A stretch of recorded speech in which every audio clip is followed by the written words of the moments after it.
Hi everyone, Pastor Chuck here again. In my last video, we talked about the Beatitudes, those marching orders from Jesus about being meek, merciful, and standing with the people that the world rejects.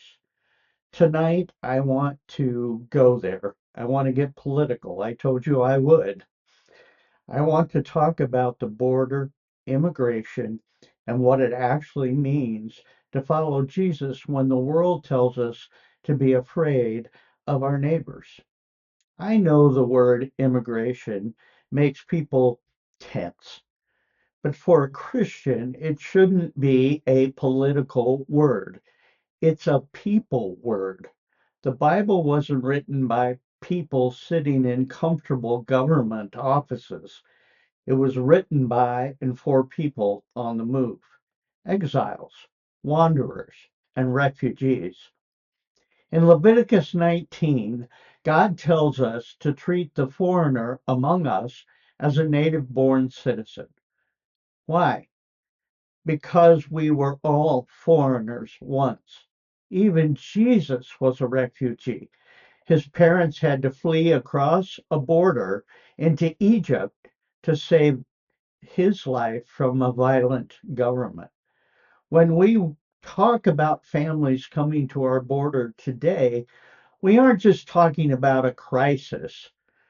From a faith perspective, we're talking about people made in the image of God. I hear all the time from my friends and neighbors the question, why don't they just come here the right way, legally? Why don't they just file an application and get in line? As a lawyer, I have to tell you the truth. For most of these people, there is no line unless you have a high level tech job or a direct family member who is already a citizen and agrees to sponsor you. You can't come here legally.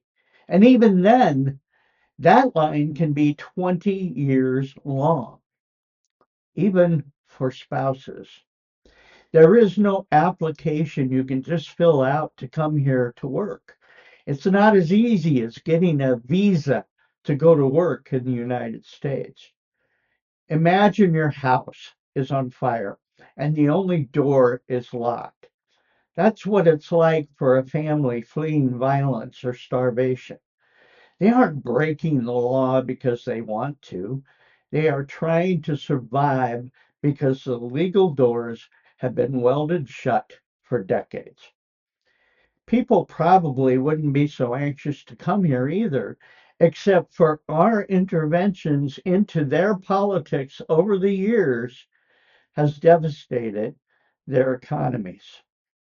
History teaches us important lessons if we would only learn from them. We're seeing the consequences of this broken system right now close to home. You've certainly seen the news out of Minneapolis lately under Operation Metro Surge. We have thousands of federal agents on the streets. But here's the part that should weigh on us. Why Minneapolis? Estimates are that there are about 90,000 people in the Minneapolis area who cross the border illegally, about 2.4% of the area's population. Compare that to the national average of 4%. Compare that to Texas, where there are approximately 1.7 million to 2 million people in Texas who have crossed the border illegally. So why not Texas? We've seen two U.S. citizens, Renee Good and Alex Preddy, shot and killed during these operations. We're hearing stories of children being detained at school gates and families too afraid to go to the grocery store or to work. When a city is filled with that much fear, we have to ask, is this the peace Jesus talked about? If our strength as a country requires us to terrify children and mothers, then we've confused power with righteousness. So why haven't our leaders fixed this? We've had Republican presidents, Democratic presidents, and plenty of bipartisan groups try. Just recently, there was a big border bill. It wasn't perfect. It was actually very tough on security, but it was a start. It failed because the powers that be wanted immigration to be on the ballot. They wanted immigration, the immigration problem, to be a political issue. The ideas weren't bad. Washington is bad. The border is often worth more than the solution. Politicians on both sides often prefer to have a problem to complain about on the news rather than doing the hard, meek work of compromising to help real human beings. So that tells me that a lot of us who are complaining about all the quote unquote illegals aren't telling the powers that be that they have to fix it. They're content with what they hear from the echo chambers. America wasn't designed to work that way. It depends on the watchfulness of the citizen. If the citizen is simply believing what they hear on their favorite entertainment channels and social media accounts, they aren't doing the work costly grace requires.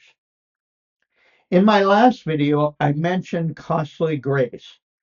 Cheap grace is waving a flag or singing a hymn and then turning our backs on a suffering family because it's quote unquote too political.